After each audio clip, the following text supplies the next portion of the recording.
Salam, bizim bugünkü mövzumuz vətəndaş cəmiyyətdə demokratik dövlət modelidir.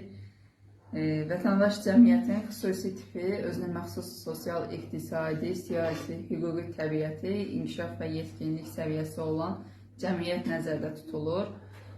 Vətəndaş cəmiyyəti həm də dövlətsizləşmiş cəmiyyət olub, dövlət və hüququn tarixi inkişafında müəyyən bir mərhələni təşkil edir. Qeyri-dövlət münasibətlərinin məcmusu olan bu cəmiyyətdə vətəndaşların könüllü birləşmiş strukturları mövcuddur və cəmiyyətdə dövlətin müdaxiləsi qeyri-mümkündür.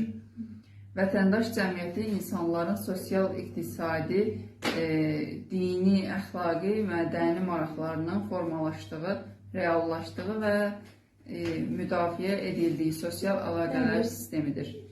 Vətəndaş cəmiyyəti demokratiyanın təməli deməkdir.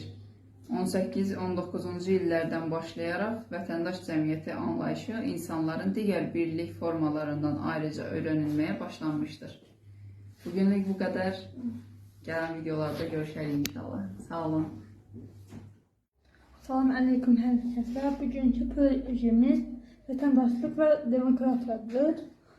Cəmiyyətin siyasi təşkil forması xalqın hakimiyyət mənbəyi kimi tanınmağa başlamışdır. Dövlət işlərinin həllində iştirak etmək, hüquqi olmasına və vətəndaşlara geniş hüquq və azadlıq arasında vətəndaşların nümayəndələri dövlət orqanlarına seçim və seçilmək hüququ verir. Yəni, mətbuat, yığıncaq və miting hüququ vardır.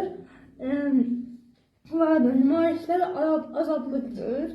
Vətəndaşların hüquq bərabərliyi, şəxsiyyət və mənəvi toxunulmazlıq hüquqları vardır. Bugünkü mövzumuz bu qədər. Görüşlərdə görüşmək ümidi ilə sağ olsun.